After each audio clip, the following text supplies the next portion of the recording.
The family life skills, this is our third one. And this is sort of, take a moment to review. First of all, we started with the command that Jesus gave us to love as he loved, all right? And that's a very big command. And we went through how do we unpack that. Even when bad things happen in our relationships, we have to realize there's no easy out. There's no trapdoor that you can just pull a lever and say, okay, I'm done. I quit. No quick, easy out. The second lesson was on being submissive to each other.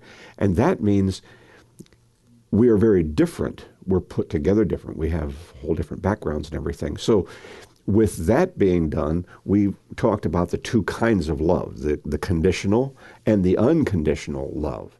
The conditional love is the one that teaches each other what we need. So if you want to be, in a relationship with somebody, and there's going to be discussions about how do we take care of each other, it's that conditional kind of love that says, right now we have to deal with an issue, but that doesn't break my unconditional love. There's the separation between the two, and where they overlap, the two circles overlap. That's where the relationship really has to be, a balance between the two kinds of love as we submit to the needs and the fears and the frustrations. Remember the fear of the woman in the relationship? The fear of being left alone and unloved, abandoned, used, abused, somehow isolated, cut off, on her own, all right? And the man's basic fear? Not measuring up. Mm-hmm. Fear of accomplishing nothing. Mm-hmm. Failure. Fear of failure, fear of being considered of no worth, a worthless waste of space. In the colloquial, an idiot. That's the way we all kind of look at life. And if you use that, if you kind of take those as Post-it notes and put those on the refrigerator, and then you look at the newspaper and you go, okay, why is this guy blowing up this train? Or, well, because he wants to be recognized as somebody of worth, okay? If he's in this group that considers that activity the highest calling that anybody can have, then he is accepted and approved of for doing these radical kinds of things. And so it doesn't make sense to us if we're not in that group. It doesn't make any sense to us at all that you do destructive things. But if that's the group you're in, that's one of the things about the street gangs we learned about back when David Wilkerson was doing the work he was doing in the gangs and the Switchblade books that he wrote. When you're in the gang and everybody's doing it, in order to be approved, be worth, be strong enough, courageous enough, you have to do what everybody is doing. So whether you're on a basketball team or a football team or whether you're coming home from work, you want that sense of being approved of and being felt as worth. Okay, so those are the kinds of things we're headed toward. Now, I'm going to experiment for number 3 in a way that I've never done before. You guys are a good enough class. I'm going to try something different. All right? I can only hope this helps understanding and doesn't make it more complicated, but I'm going to try something. I put a drawing up on the board that is our lesson for today. In every relationship, there are at least 6 people in every marriage. Okay? It gets a little crowded some days, all right? Because within each person, there is a 3-prong identity that we bring with us every day, all right? And what that means is Much of what we experience in our relationships is built on or has a foundation in our past history. Okay? I want you to pretend for a second that you're this little tiny creature sitting in the middle of the kitchen floor. You have no education. You haven't been to school one day. You barely understand the words. And you have just put your foot in your mouth and started sucking on your toes. And you hear the words from the parent, "Don't do that, your feet are dirty." Okay? You have no judgment, so you can't say, "Dirty? They taste good." Somehow that, you know, and it feels good to be sucking on my toe, you know. But I'm being scolded and reprimanded because I put my dirty foot in my mouth. I have no sense of judgment as to how many germs are on that foot. All I hear is the scolding. Well, that's recorded in our brains. Our brains are one of the most powerful, DVRs, you might want to call it. We use it for television. Ever in the entire history of the world. They are extremely powerful. When brain surgeons do their thing with opening up the head and doing all kinds of things, they take tiny little probes with very tiny little amps of current, and they will touch on certain areas of the cortex of the brain, the surface. Not operational, but they will ask the patient who is being operated on, what does this feel like? What does that do? And that little tiny amp between those two contacts will cause people to relive experiences that they had no memory of at all.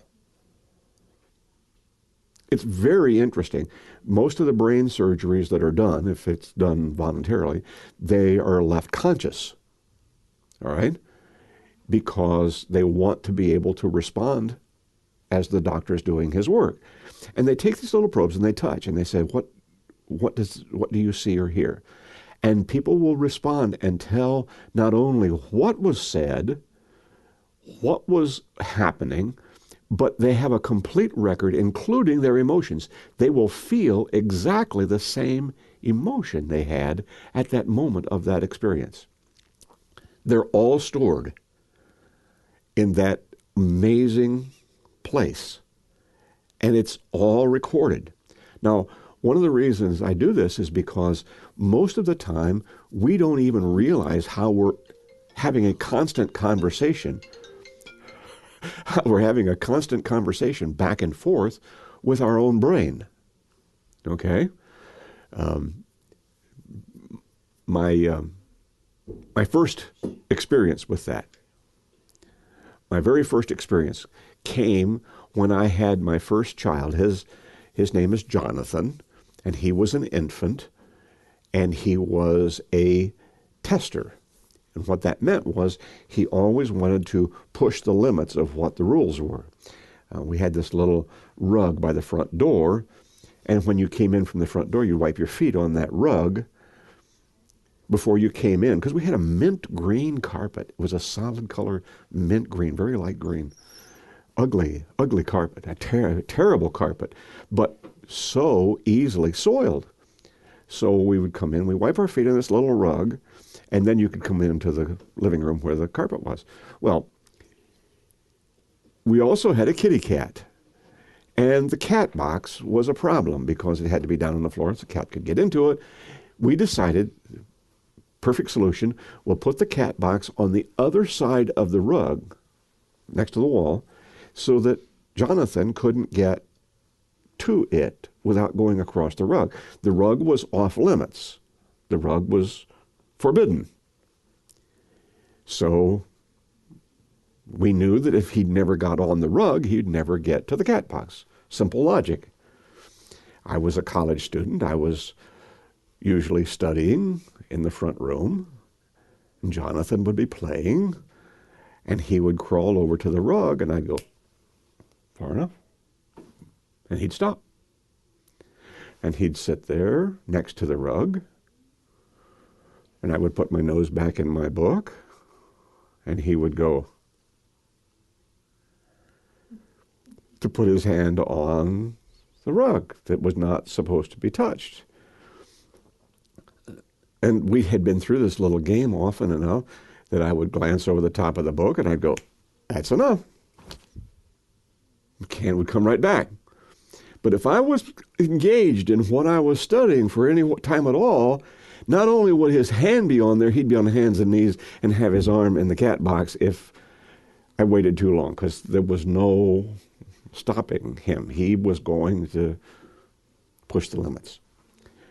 Well, at one point, and I don't remember the specifics of how many times that we went through this, I responded by saying, you do that one more time and I'm going to nail your hide to the wall.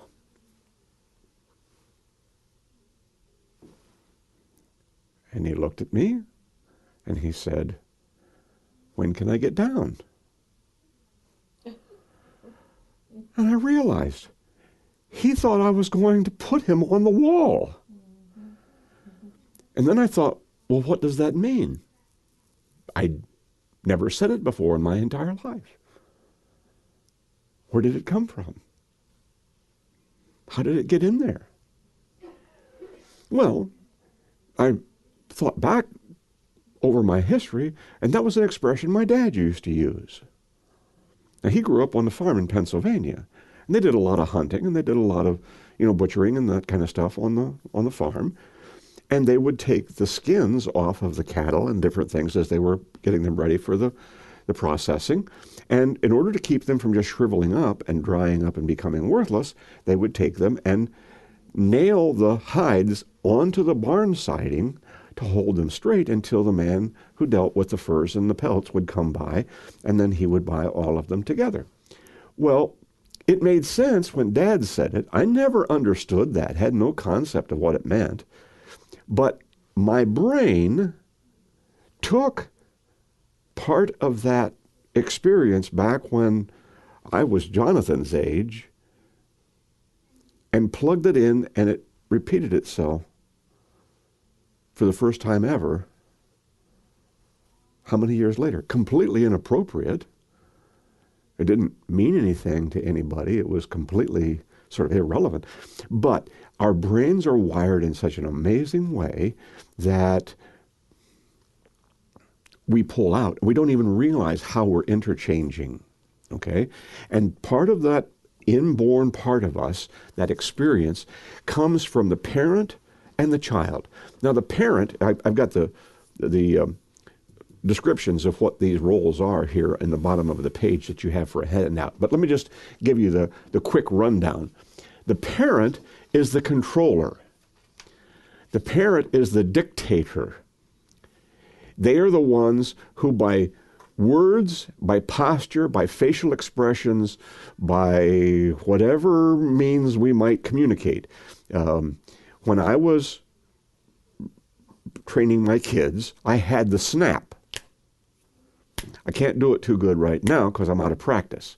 But I had the snap down solid when my kids were growing up. And if we happened to be in a store and they came running around wherever aisle they might have been to see who was calling, because without doing a whistle or anything else, they could hear that snap and they knew that was me calling them. It also works real good in church, because if I hear too much noise from the back pew and I can't see any heads or anything, but I know something bad's happening, in the middle of a sermon, all I have to do is that, and 3 heads would pop up from the back pew and go, we're in trouble now. All right? And the rest of the congregation didn't even have to know. They just knew, wow, what an interesting way of expressing a point. No, it was trying to keep order out of chaos. All right? Now, my youngest son, to this day, practices his snap so that he'll have it available when he's taking care of his boys. It embedded itself in him to the point I want to have as an effective a snap as my dad had. It has no impact on anybody. But the parent is the controller. If you have mom standing there with her hands on hips, glaring down, you know you're in trouble. She doesn't have to say a thing. All right? The parent is nonverbal, negative, harsh, controlling.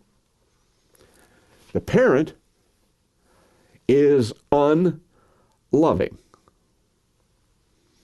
See the last line there? It does not love. Why? Does that mean a parent doesn't love? No, no, no, no, no. No, your parents love you. That's not the issue.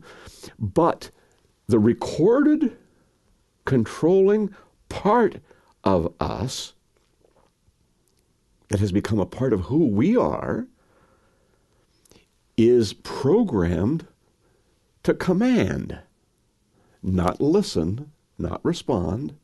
It's programmed to keep the child under control, to keep the kid from running wild.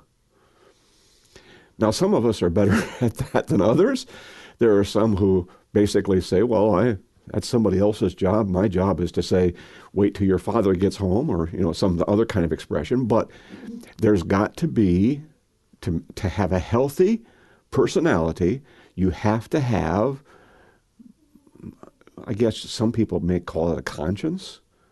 It really isn't that. It's a lot more than that. But it's a whole pattern of behavior that is designed to keep order in an otherwise very disorganized life. Okay? The child is the one that's actually causing all of that chaos. The child is completely focused on what I want, and I want it right now. Okay? I'm hungry. I'm hungry doesn't sound like too big of an issue, but at 2 years old, there's no discussion of saying, look, it's being fixed. The pan is on the stove. It takes 5 or 6 minutes for this to get finished so that you can. No, there's a screaming fit. My stomach is empty. I'm hungry and I've got to have it right now. Well, here, have a cookie instead so we get ready for the. You see how we cope? Because the child is completely, passionately hooked up to getting my needs satisfied right now. Sometimes it's for attention. That's a normal human need. Sometimes it's for food. Sometimes it's for discipline. Sometimes it's a call for a time out. I need to have a break. I'm overloaded. Any child who comes, we call it to the age of accountability. There's a certain age at which they can actually start to think of themselves in the third person. They look at themselves and they say, that probably wasn't a smart thing to do. It really ticked off my dad when I, kicked him in the shins, because I wanted to have my way.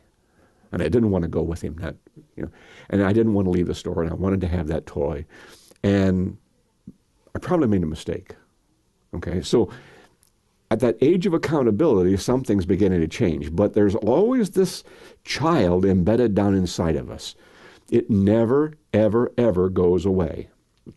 The parent never, ever goes away. And in point of fact, if you don't have a healthy parent and you don't have a healthy child, you can't be a healthy individual.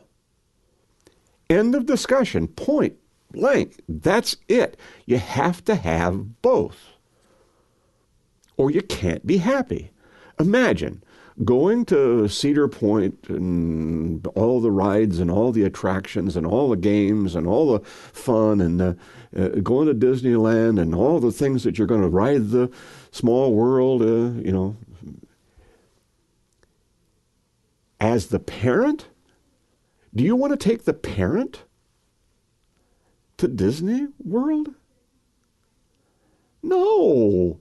You want to take the child because that joy of the excitement of being there with all the colors and the music and the sounds and the people and the food and the taste and you want that to just be a sensory overload day filled with joy.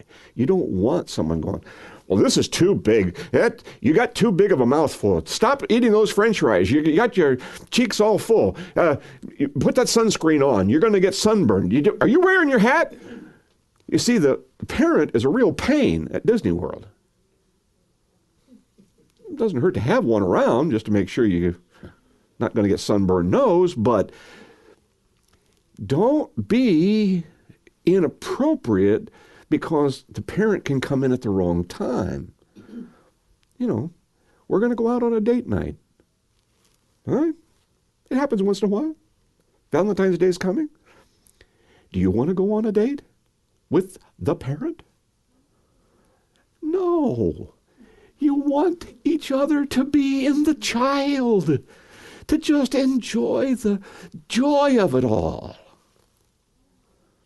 Okay? So what happens if one of them is in the parent?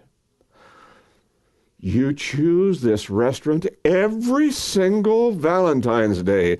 I never like this restaurant. It gives me indigestion. I have to go and have antacids every time we finish. What? If you follow? Is this a great person to go on a Valentine's Day with? No, they're in the parent. They chose the wrong one. But here's the thing. See these lines here in between? I have a friend in Indiana. He's a great pastor. And he talks about with his wife, he says, we get into the crazy time. He calls these lines right here the crazy time. Because when one hooks up with the parent, it almost instantly hooks up with the other's child. That's when the arguments happen. But I wanted to go see this movie, and you wouldn't let me. So I chose that restaurant that gives you heartburn. You know, we get into... Now, you've never done that, okay. But we get into these arguments, and it basically, if you look at the discussions that we have, often they will be repeat performances that will look very, very similar over time. Okay? Because one person or the other has hooked into one end of their personality or the other, and then that hooks the opposite in the other one, and they start getting into this dialogue again. All right, now, stop for just a second because I just talked about the age of accountability. All right? At the age of accountability, there's a third part of the personality that starts to develop. It's called the adult. All right? The adult is the only part of your personality that knows how to love. The child cannot love. The parent cannot love. So if you have people who have not developed a healthy adult, you're going to have a very unloving relationship, a broken relationship. A lot of the marriages that end in divorce have gotten into this parent-child kind of thing, and the tug-of-war got so intense, they just couldn't get out of it. What's alcohol and drug addiction? It is the child. I want to feel, or I don't want to feel, and the child basically just takes over, and what usually happens is the unaddicted partner, whichever one, is the one who says, but you've got to stop doing that. You're not allowed to do that. I'm going to stop.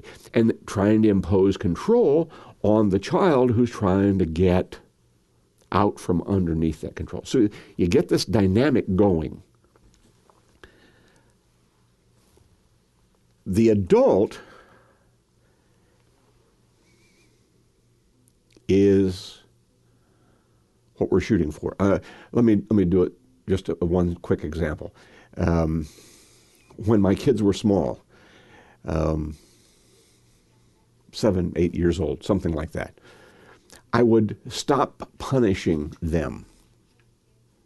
You know, we would spank, we would slap hands, we'd do different things. But when they got to a certain age, 7 or 8, something like that, I forced them to sit at the dining room table and write down on a piece of paper 5, 6 reasons why what they did was incorrect and wrong. Now, that was the worst punishment I could ever have engineered for a small child. Because they didn't want to sit there. The child in them didn't want to be held back and held so, in a timeout or anything like that. They wanted to do what they wanted to do. So sitting at the table was one thing. But writing and then thinking about what the meaning was of these. Okay, I hurt my sister when I hit her with my fist. Okay, that was probably not a good idea. Okay, that's one. I need 5 more. It made her feel bad. Okay, you got 4 more. It made my dad mad. And I got punished. Okay, that was probably another good one. Okay, so you see, you have to think through why you made the choice and how you could have done it better. I'm trying to blow up like a balloon. Breathe air into this expanding reality that is the adult. Jesus was a genius at bringing people to understand and respond and grow the adult. If you look at the Sermon on the Mount, if you look at all of the teachings that he did, if you look at the parables, if you look at anything that's going on. We just did the prodigal son Sunday. The prodigal son, the younger son, I'm fed up with you, Dad. I'm out of here. I'm gone. What was he working out of? Child. Okay? The older son, my brother's a kook, he's a crazy, he shouldn't be welcomed back in, he's not worthy of having the fatted calf. I have been here all this time, and I haven't had a party with my friends, and nobody did the fatted calf for me. Where's he coming from?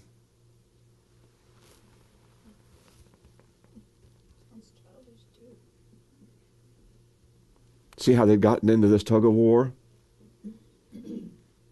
The older brother, I've got to keep this younger brother under control. I've got to keep him from running off and spoiling everything and embarrassing us and doing all that stuff. Who's the only one in the adult in the entire story of the prodigal son? The father.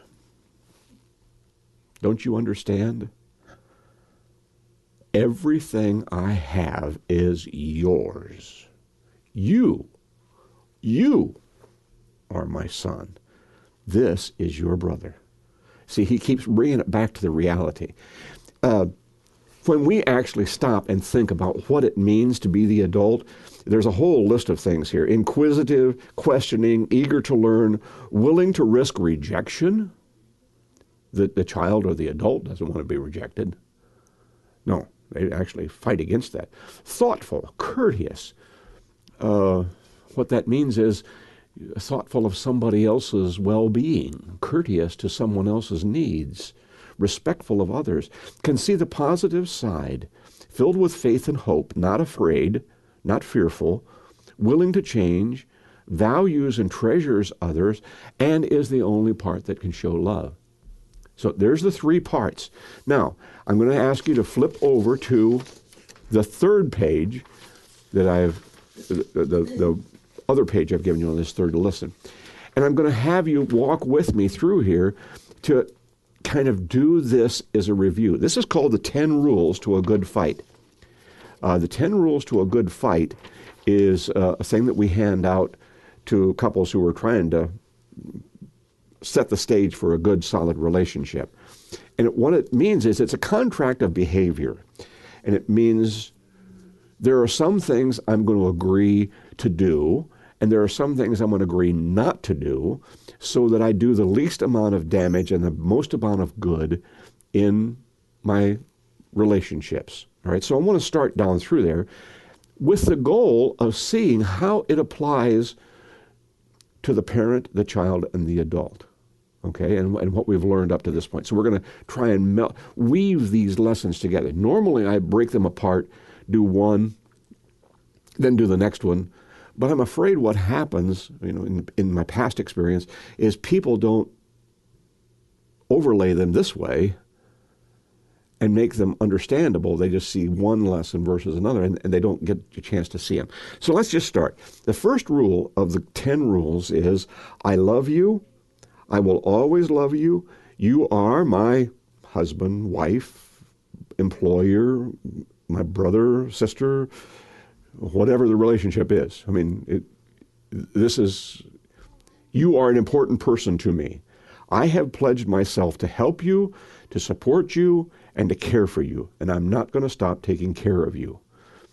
Which of the 3 parts of your personality does that seem to indicate that's coming from?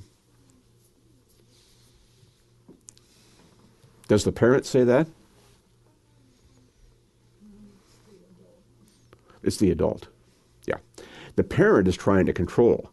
If this was a parent speaking, if this was the parent part of a normal personality, I will tell you what you have to do to make me happy.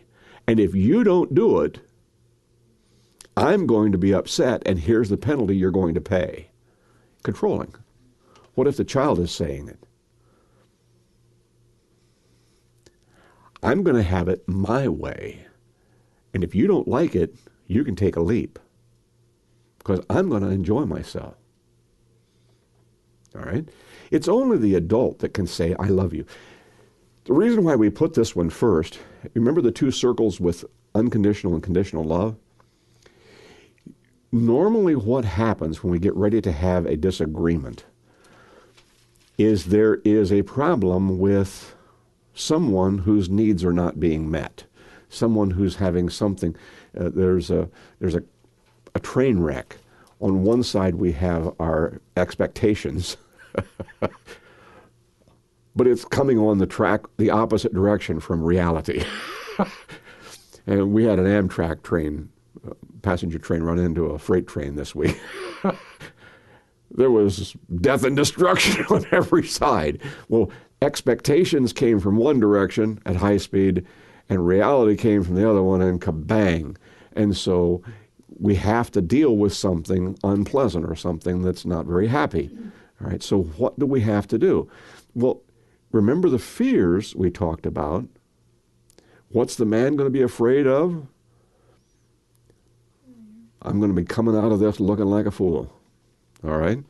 I'm actually feeling like my 4th grade school teacher, and she's got me by the ear and taking me to the principal's office. All right?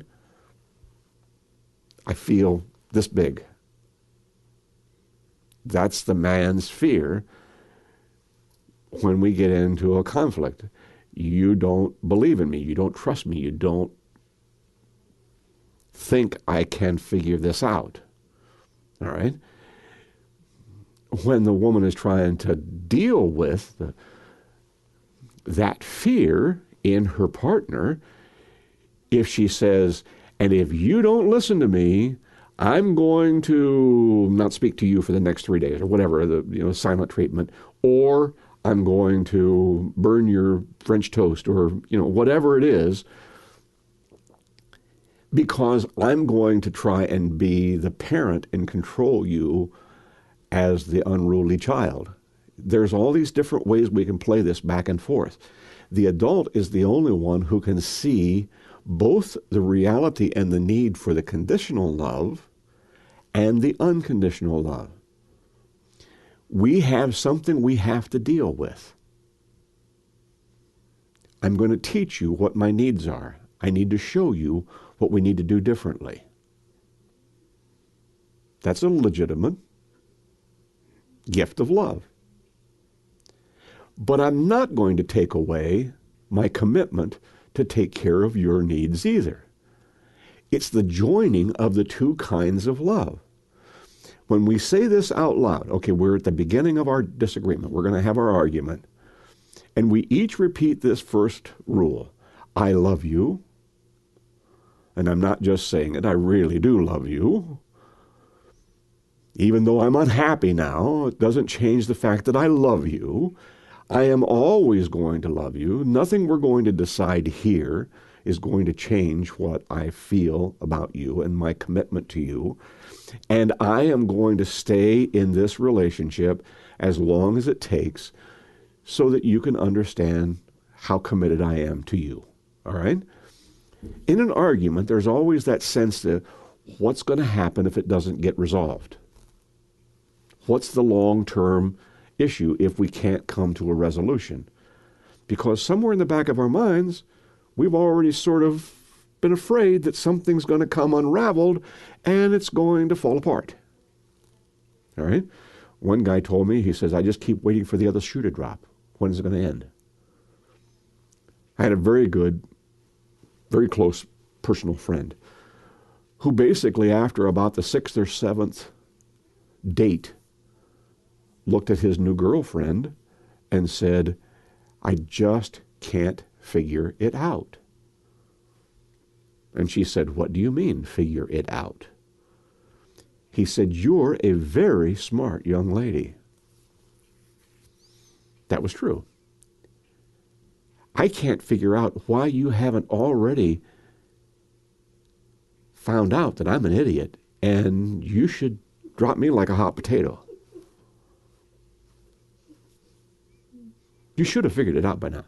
You're a smart person. See, he already feels that fear. See the fear? If they got into an argument and she said, you are such an idiot. Why can't you see? Well, that plays into his greatest fear. And then he's going to say to himself, she finally figured it out and we're done. All right? So when we take these 10 rules and we put them in context of what we've already learned, the commitment to love, the commitment to be submissive to somebody else, the 2 kinds of love, we put in the 3 parts of the personality, and we say, okay, I love you, I will always love you, nothing's ever going to change that. Where does that come from? It comes from here.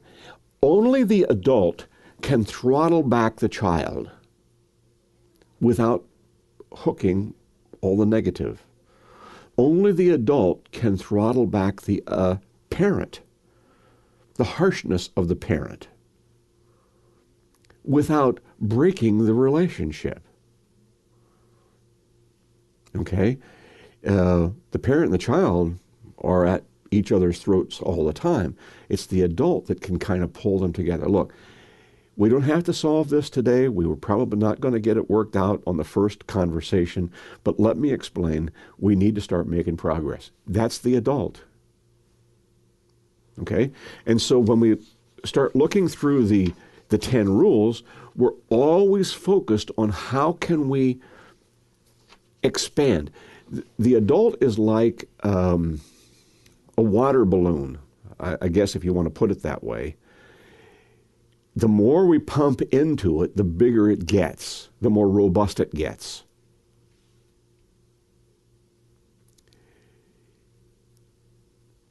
But when we get tired, when we get stressed, when we hear sick, all right, sometimes just being down with the flu can cause the adult to go down to nothing.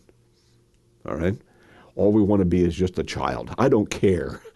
I am going to lay here in this bed and cry because I don't feel good. All right? The adult just goes away.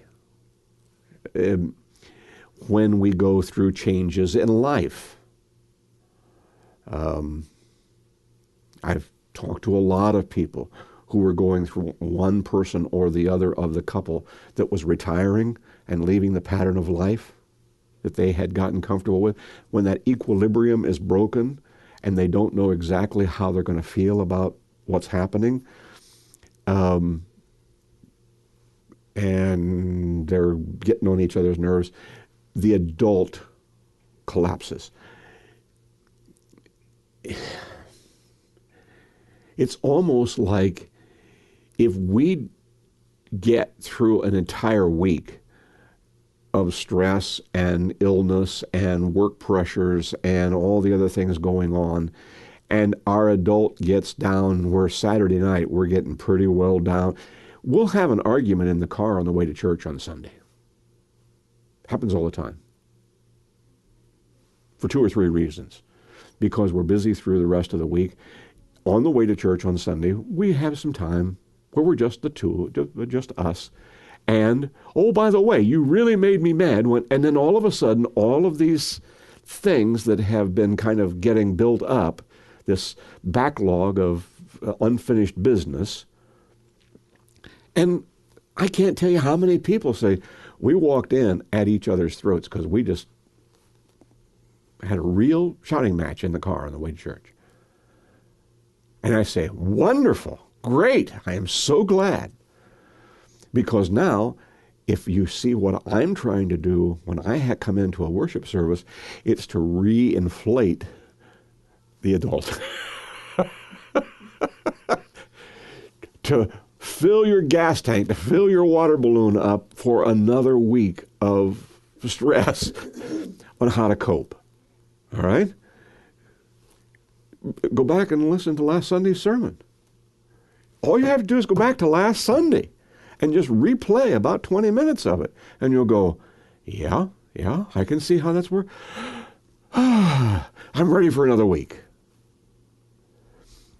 Jesus Christ took people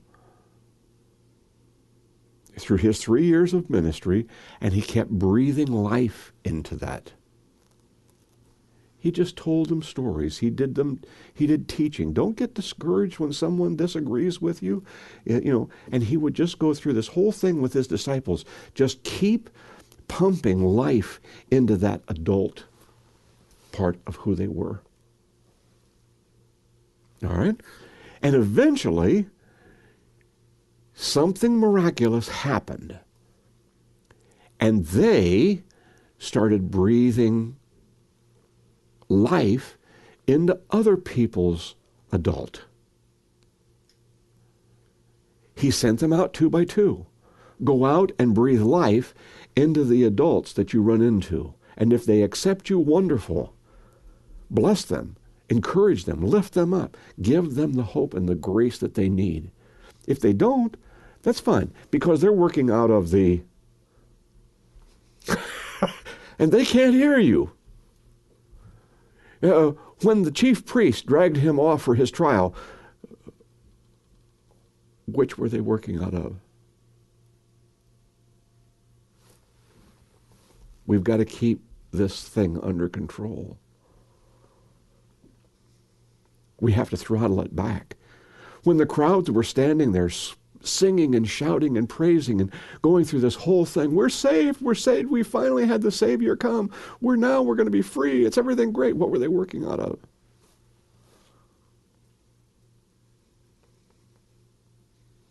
We'll never have any more worries. This is the guy who makes bread from nothing, who feeds the multitudes, who heals all of our diseases. We don't have to suffer. We don't have to be sorrowful. He's going to raise our dead. What better place can a child live than a place like that? Wonderful! But then by Thursday, it still looks like about the same life we've always had. So the flip side of the child comes out. What were the crowds yelling, crucify him, crucify him? What were they working out of? I think down here. You let us down. It was supposed to be a fun ride. It was supposed to be a roller coaster, and all we got was a merry-go-round. We're disappointed you let us down. You didn't do what you said you were going to do. Jesus was weeping as he came down the Mount of Olives on the triumphal entry because he knew the heart of man. He knew the heart of man. And in the inner core of man, we don't know how to love. We don't know. It's too hard. But, okay, so that's why we have to come back and say, I will be the one to do what's right, no matter what the circumstances. That's the adult. I am going to take a measured attitude, a measured response. I will not have a knee-jerk reaction. I am not going to just get into this tug of war between these two warring factions inside my personality that are automatic. They're in there. They come out automatically. The "I'm going to nail your hide to the wall" was not an intentional statement. It was an automatic, pull out the old videotape that's been stored, slide it in, and out my mouth comes, "I'm going to nail your hide to the wall." It is an automatic gut response. You can't even really shut that down 100%. But you can throttle it if your adult is in this robust, expansive state when he says, "I'm going to be what God wants me to be, what I know I'm supposed to be, no matter what." Okay, so in the first rule, I love you, I will always love you. Every time we start a disagreement, we should be saying these words to each other. Amazing how that takes the heat out of an argument. All of a sudden, there's no danger, there's no fear. You're not sitting there going, "Ha, ha, ha, ha, I hope this turns out okay. I hope I don't have to sleep on the sofa tonight," whatever it is. And so all of a sudden, the intensity of this tug of war that is a part of our normal everyday experience is released, and we can start to talk as rational individuals. I'll give you just one quick more example, and then I've got to go on with the next one. But in families, relationships go through a metamorphosis. If they're healthy, they do.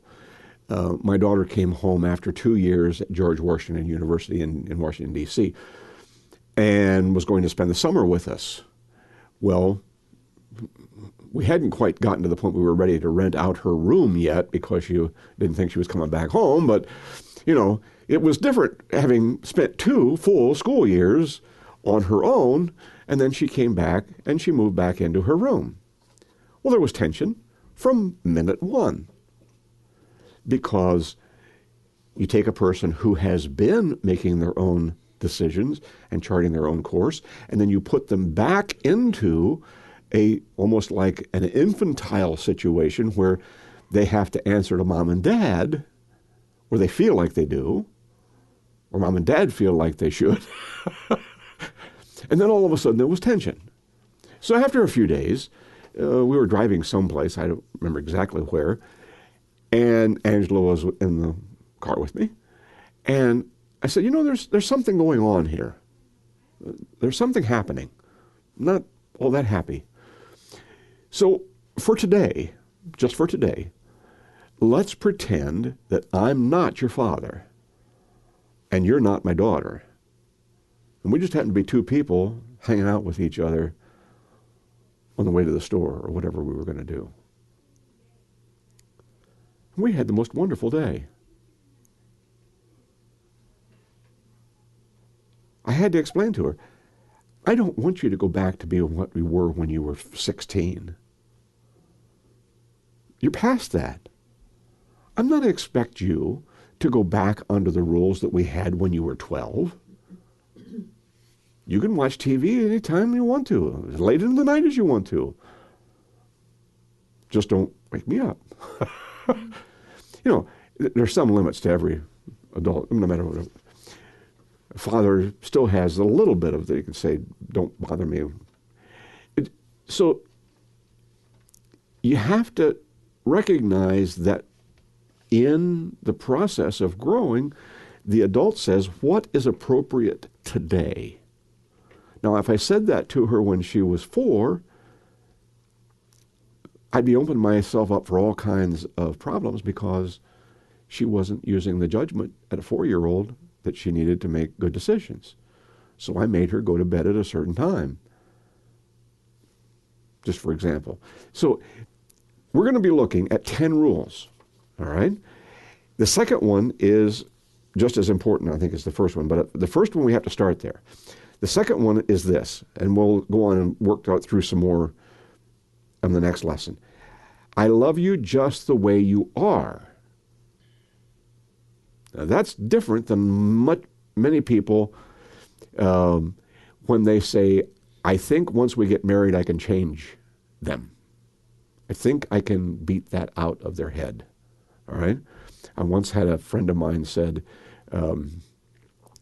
I hugged you and I kissed you, and I was what you might call approachable, sensitive, or cuddly while we were dating. But I'll get you past that once we get married. I'm not going to put my hands on you again, that kind of thing. So there was this intention that I'm going to change you and your expectations from being soft and compassionate, cuddly, because that's not important. And I will squeeze that out of you after we're in the permanent relationship. And you can't say, no, I'm not going to allow it. No, what we say is, I love you the way you are, not the way I want you to be someday. I want you to be like me. I want you to be something different than you are. No. Rule number 2 is, some things can't be changed, period. Some things you couldn't change even if you wanted to.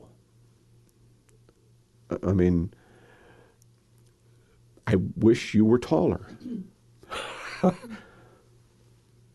How many spouses would say, I wish you were thinner or fatter or beefier or stronger, or some of those things just not going to change. Some of those things are permanent. Physical uniquenesses, personality styles, inborn values, and life goals are most difficult to change. We have to promise not to argue about these things that are permanent.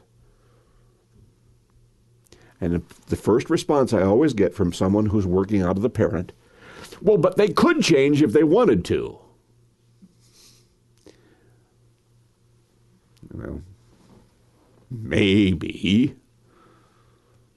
When I was dating Judy, she was very shy, and she was very quiet. And we would spend many, many wonderful hours on our dates with me doing all the talking and her doing none. And I loved it that way. I thought it was the most wonderful relationship. I thought it was cool that I could say anything I wanted to say at any time and never be interrupted. And then one day she interrupted me, and she had something on her mind. She said, I don't like Corvettes. Wait a minute. You can't disagree with what I just said. I do like Volkswagens. Now she's done it twice. No. If someone would say, Bob Douglas, stop talking so much. Okay, but it will not be easy. Nor can I say to a person who hasn't vocalized very much, why don't you ever tell me how you feel? I'm sitting here in the dark. I don't have any idea what you're thinking. Number 2 rule is, we're not going to argue about things that have the permanence that you can't change. Now, over time, I think just the exposure to all of my verbiage has caused her to be very open and very willing to share. It's almost like I'm married to a different person anymore. But I love that person, so I mean, it's fine. But it's, you say, okay, now that's not permanent. Well, it was permanent through a lot of our relationship, and now that this is the way it is, now that's what's permanent. I can't go back and say, I want you to be like you used to be. There are things you can't argue about. You just can't. And if we do, then we find ourselves actually working out of one or the other of those issues and not being loving. The adult says there's a reason why Bob Douglas enjoyed spending time with Judy Anglin. They fit. There was a reason why this very shy, soft-spoken lady hooked up with someone with a very active vocal skill. I mean, I'm nearly a prodigy. I talk all the time. Have all my life.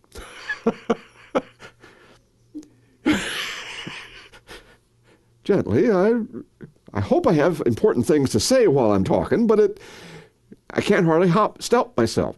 Judy gets really sharp elbows when we're in a conversation and different things. She'll, enough, enough, enough, because she's trying to keep, I need that encouragement. I got to have that balance, or I'll just dominate every conversation. It's the way it works. I love you the way you are. That's the adult. Now, we have 8 more rules that I want to get to, and I want to put them in the context of all the lessons we've learned up to this point. The unshakable, continuous, permanent, divine love, command to love. The 2 kinds of love where we talk about how do I teach you how to be more responsive to my needs? How do you teach you to understand what other people need, and then how to be in this ongoing struggle within the 3 parts of us, so that we don't slip over into that crazy time. Remember, this is the crazy time when we're both in one or the other of these, and we're in the tug of war back and forth. Okay? Do you have any questions or comments? We're going to do 8 more rules. I'm not sure we can get them all in one session, but we're going to try. But we'll try and integrate them together with what we've already learned and then keep building forward, new building blocks. Okay? Would you have a word of prayer with me? Dear Jesus, we are so fearfully and wonderfully made.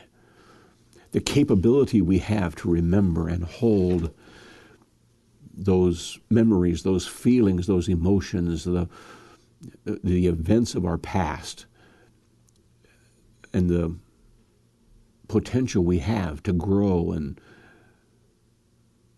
expand that adult part of us that knows how to love and care for another person, balance off all those forces fighting inside of us.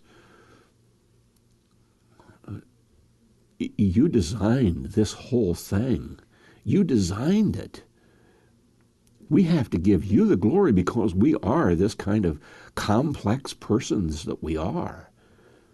We don't resent the fact that we have to wake up in the middle of the night filled with fear and anxiety and all these thoughts and feelings from the child or the parent are just running wild, keeping us from being able to sleep. But you did give us the chance to say, remember, I'm right here, right with you, and I'll bring comfort, and I'll bring peace, and I'll give you the kind of insight and wisdom you need to know how to take care of each other. And so, Lord, we count on you to take these lessons and integrate them into our lives, into our hearts, and make this transforming process, this miracle of love, really happen in our homes, in our communities, in our church, and in our families. We'll be able to give you the glory as we see the joy come back and the joy fill our lives because we're doing what you've given us to do. Thank you, Lord, for loving us so very much. Amen.